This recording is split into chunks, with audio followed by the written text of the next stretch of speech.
You're in a relationship and you feel stuck, almost like addicted, going back to that person over and over. You're not sure, how do I get out? What is going on? Why do I feel crazy? Why do I feel obsessed? Why do I know that this person is toxic for me, but I still love them? I still care about them. I still want to be with them, even though they hurt me.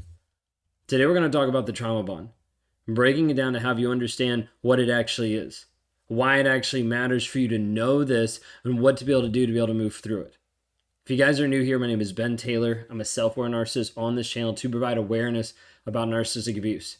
I'm the founder of Raw Motivations and the creator of the 45-Day Clarity Challenge. So you can access at claritychallenge.net, helping guide you through these steps, step by step by step, to get to the place where you're ultimately free from the toxicity, from the narcissist, from the mindset, from the things that are pulling you back time and time again. So what is a trauma bond? When we talk about trauma bond, I want to break it down in a small sense just to give you a quick idea. Trauma bond is this idea of an addiction to another person. This is what it feels like. It feels like an addiction to another person, oftentimes resulting in this like pain of like, I don't know what to do without this person. Sometimes we'll see pieces of codependency come out of it. We'll see this different pieces of attachment come out of it. See all different types of things. But if you lump it all together, I want you to kind of just consider with me for a moment this aspect of addiction. Okay, addiction to another person. Now, this person could be hurting you, could be belittling you, could be putting you down, could be making you feel completely insane, but there's still this, I still want to be with them. I still want to interact with them. I still love about them. They're still the father of my child. Like, I still want to connect with them. And it makes sense because of all the amount of time and investment that you've put into this person, all the love and the care that you put in this person, and it still leaves you stuck and hurting at the same time. What does the trauma bond look like? Okay, I break it down this way. Hope and potential is number one. Hope and potential that this person is going to change. Like you keep hearing him say, I'm going to get better. You keep hearing him say, I'm sorry, I'm going to stop doing that. You keep hearing him say different things, but you don't actually see any change. But what it does is it locks you into this hope idea of thinking maybe this will happen. Maybe there's a possibility that it could end up changing, that we could end up getting back to the version that we used to be, the connectedness, the love, the aspect that he made me feel like the best thing ever. Maybe we could actually get back to that. And the thing is, this maybe sells you into a possibility. It sells you into this concept that something could happen. This is the same thing that will bring about this addiction piece that you see in people that like to gamble, or even drugs, of looking for the next high, or someone who's like playing the lottery, looking like there's a possibility, let me just try. And that trying has them try over and over and over again because there's just a slim chance of there being a possibility of reward at the end. People will work a ton harder for a possibility, for a chance, for something to possibly work out than they will for a sure thing. And the hard part is when you mix in love and care and affection and abuse and all these different things, people work harder and harder to get that validation, to get that approval, to help them continue to grow into a connected relationship. The hard part is if the other person not invested, you're just looking at potential.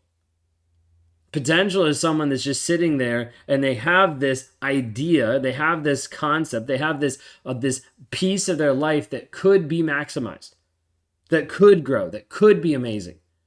And you're like, I see it. Can you not see it? Like, I see it. I see how you could be great in business. I see how you could be great as a great dad. I see how you could be great as a great husband. I see how we've been great together. Why can't you see it? And you take your time and your energy to try to convince and tell this person, hey, this is what I see. But they don't seem to get it. And it doesn't seem to change anything. And so this piece of hope and potential are the first things that lock you into the piece of the relationship. Then you move into the aspect of cognitive dissonance. And cognitive dissonance is where you are stuck in between a rock and a hard place. Now, this rock and a hard place might be, if I make this decision, I'm going to get abused. If I make this decision, I'm going to get yelled at. If I make this decision, I'm going to get the silent treatment. If I make this decision, I'm going to hear about it for the next week. If I make this decision, I'm going to be in trouble. So it could be like that, of like, I don't know what to do. Cognitive dissonance leaves you in the middle of a rock and a hard place between two opposing ideas, two opposing thoughts. The easiest way to break this down is, what do I actually believe? Do I believe his words, or do I believe his actions? Which one do I actually connect with? Which do I actually go towards? Which do I actually adhere to? And the hard part is when you have two opposing thoughts, oftentimes a person comes up with a third thought to make it seem justifiable. Well, he's just struggling with his communication. Like he's just going through a hard time. Like he's just emotionally immature. And as a result, he just hasn't grown past this yet. We just haven't figured it out. We just have communication problems. And oftentimes when you look at that at a glance, it seems like it could be a real possibility. Until we start looking at the actual facts of the situation and realize it doesn't even match up. Even if he is emotionally immature, the aspect of what are the facts of how he's treating you, he's abusing you. He's being rude. He's being mean. He's belittling. He's discounting your feelings. He's yelling. He's screaming at you. He's gaslighting. He's doing all these different things. These are facts. But oftentimes we want to justify it and be like, no, it can't be that. It can't be that. Cognitive dissonance inside of a romantic relationship oftentimes looks one of three ways. One of the ways is, well, to lay it out first, like the cognitive dissonance piece in a romantic relationship. Think of it this way. Think of the person that says they love you, looking at you and saying, hey, I love you, and then slapping in the face. I love you, and then slapping in the face. I love you, and then slapping in the face. Think of that over and over and over again. This is what's happening in the toxic relationship. This is what's happening on a day-to-day basis for you, where his words and his actions do not match. And over a period of time, it will start to sell you into a certain lie, into a certain belief that will leave you stuck. One of those lies would be this aspect of worth. And you start to tell yourself, I'm not good enough. I'm not good enough because of how he's treating me. Because he says he loves me, but he's hitting me. He says he loves me, but he's abusing me. So it must be me. It must be that I'm not good enough because of how he's treating me. That's one of them. The other one is the aspect of like, this must be the price that I have to pay.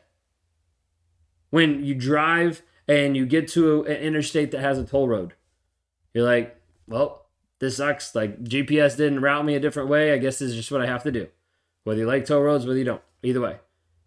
And you have to go through this toll to be able to pay a price, to be able to pay whatever tax or levy on the road, to be able to maintain the road or whatever else they use it for. And you go through because you're paying a price to be able to move from point A to point B.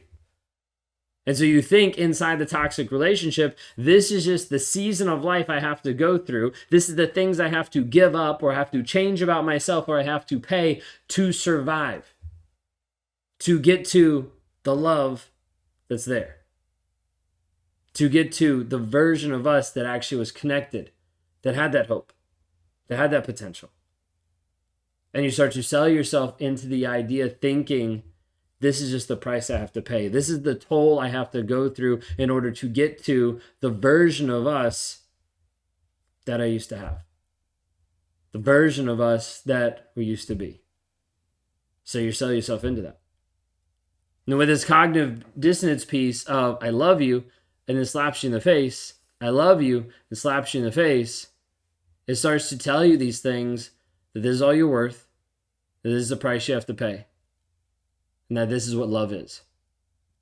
Oftentimes having you think this is the version of love that exists. Maybe you're already predisposed to this because of your upbringing, because of your childhood, because of the parents that you had in your life that didn't give you love, that didn't give you attention, that didn't give you affection, that gaslight, belittle you, and put you down because they were narcissistic as well. And then you move into this relationship and you're like, oh, this feels normal. This feels like home because it's what you think love is. And it's a difference in the description, the definition of love, but for you it seems normal. All of these are different pieces that I'm trying to paint a picture of cognitive dissonance, of how it leaves you stuck in the toxic relationship. And the last thing I'd say about the trauma bond, you've got the hope and potential, number one. Number two, you've got the cognitive dissonance. Number three is you've got intermittent reinforcement. This is like the glue that keeps you stuck. This is the stuff that keeps you coming back over and over and over. This is the stuff that keeps you stuck in the toxic relationship, thinking that the hope and potential is going to work and thinking and justifying on the stories you believe. Because the intermittent reinforcement is not just the good and the bad times, but it's the highs and the lows. It's making you feel connected and pulling back. It's pushing you away and bringing you back in. It's a dance. It's a game that the narcissist plays with you to mess with your emotions, to mess with your mind, to break up and to hoover you back, to push you back and forth, to get you to a place where you're like, and it leaves you stuck.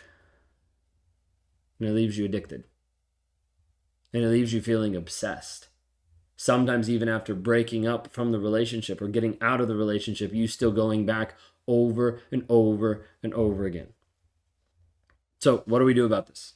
How do we actually work through it? The first aspect is being able to look and address simply at the facts. The facts start to break down the cognitive dissonance, which starts to break down the trauma bond. The facts have to be clear. And as you sit down, you start to write out the facts. You're like, what is the facts of the situation? This is how he's shown up. This is what he's done. This is what he's told me to do. I've done these things and it hasn't changed him. These are the facts. And as you get with those facts, you start to look at them. You're like, okay, do these facts actually justify the story that I'm telling myself? That idea that maybe he's emotionally immature. This is the price I have to pay. This is the thing I have to go through. Do these facts actually validate it?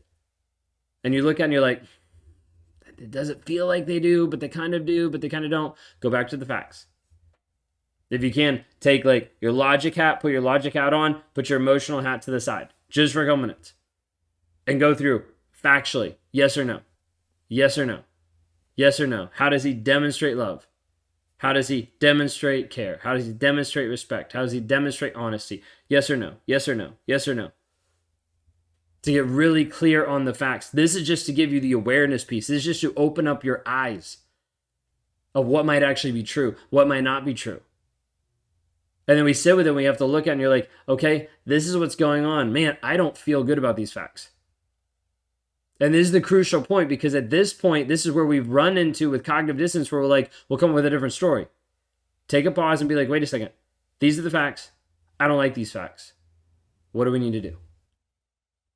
At this point, you might be wondering, like, I have no clue what to do. I just identify that that's where I'm at. That's where I'm stuck. I want to encourage you that what we do at this point is help you change the story that you're telling yourself. The facts will set you free. But we have to know the facts. We have to see how you feel about them, and we have to make a decision for you to choose a different path than what you've chosen. For you to choose a different reality than the one you're believing that's not validated by the facts. This is how we help people rewire the story that they believe, the story that leaves them stuck in the toxicity, and ultimately get them free from the toxic person, mentally, emotionally. If you want to know more about this, if you'd like to hear how it's changed multiple people's lives, go to claritychallenge.net.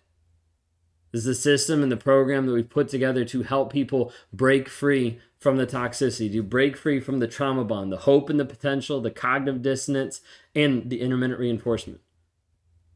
If I can show you how to break free, if I can show you how those people, they've got like 7 people on that page at least that have sent in testimonials to have you understand how you can break free. Would you want to know more? Go to claritychallenge.net today to start your journey.